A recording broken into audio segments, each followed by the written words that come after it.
आखिर क्यों है रामलला की मूर्ति का रंग काला? क्यों खास है काले शालिग्राम पत्थर से मूर्ति बनाना? 22 जनवरी को भगवान राम के मूर्ति की प्राण प्रतिष्ठा हो चुकी है। वह बाल स्वरूप में दिख रहे हैं। इस तस्वीर को देखकर सबके मन में यह सवाल आया कि रामलला की मूर्ति को काले रंग या श्यामल का क्यों रखा गया? रामलला की मूर्ति को शिला पत्थर से बनाया गया है, जिसको कृष्ण शिला के नाम से भी जाना जाता है। यही कारण है कि रामलला की मूर्ति काले रंग की है, जिसे हम श्यामल भी कहते हैं। शिला पत्थर के अंदर कई तरह के गुण होते हैं। रामलला की मूर्ति को इस पत्थर से ही आखिर क्यों बनाया गया? इस सवाल का जवाब इस पत्थर के गुणों में छुपा हुआ है। दरअसल रामलला की पूजा के समय उनका दूध से अभिषेक होगा। अब इस पत्थर के गुण की वजह से दूध में किसी भी तरह का बदलाव नहीं होगा। इस दूध को पीना स्वास्थ्य के लिए हानिकारक नहीं होगा। इस पत्थर का 1000 साल तक कुछ भी बिगड़ता है, इसमें किसी भी तरह का बदलाव नहीं आता है। वाल्मीकि रामायण में श्याम वर्ण का वर्णन वाल्मीकि जी ने अपनी रामायण में भगवान राम का जिक्र श्याम वर्ण में ही किया है। यह भी बड़ी वजह थी कि उनकी मूर्ति को श्यामल में ही बनाया गया है। रामलला का श्यामल रूप में ही पूजा जाता है। श्री राम जन्मभूमि तीर्थ क्षेत्र के महासचिव चंपत राय ने बताया कि भगवान श्री रामलला की मूर्ति 5 वर्ष के बालक के स्वरूप में बनाई गई है। मूर्ति की लंबाई 51 इंच की है। इस मूर्ति को काले पत्थर से बनाया गया है।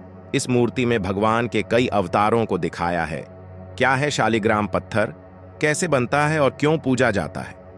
शालिग्राम एक प्रकार का जीवाश्म पत्थर है। धार्मिक आधार पर इसका प्रयोग परमेश्वर के प्रतिनिधि के रूप में भगवान का आह्वान करने के लिए किया जाता है।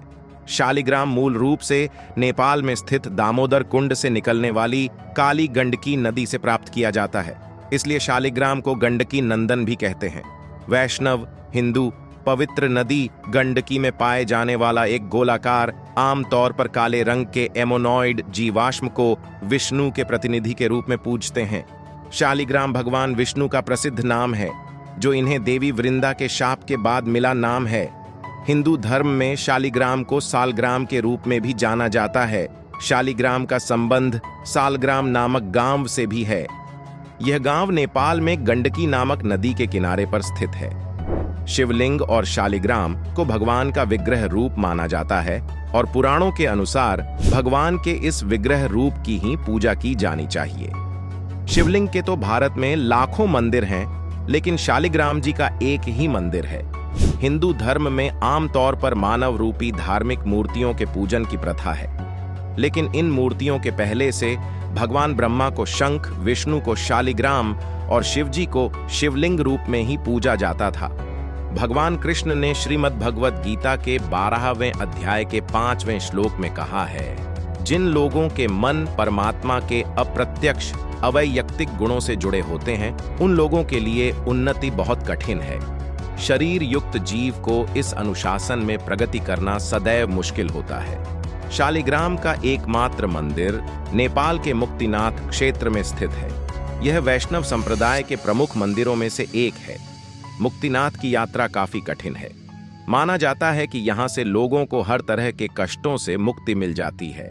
काठमांडू से मुक्तिनाथ की यात्रा के लिए पोखरा जाना होता है। पोखरा के लिए सड़क या हवाई मार्ग से जा सकते हैं। यहाँ से जोमसोम जाना होता है। जोमसोम से मुक्तिनाथ जाने के लिए हेलीकॉप्टर या फ्लाइट ले सकते हैं। सड़क मार्ग से जाने के लिए पोखरा तक कुल 200 किमी की दूरी तय करनी होती है। शिवलिंग की तरह शालिग्राम भी दुर्लभ है। अधिकतर शालिग्राम नेपाल के मुक्तिनाथ क्षेत्र काली गंडकी नदी के तट पर पाए जाते हैं। काले और भूरे शालिग्राम के अलावा सफेद, नीले और सुनहरी आभा युक्त शालिग्राम भी होता है, लेकिन सुनहरा और ज्योति युक्त शालिग्राम मिलना अत्यंत दुर्लभ है।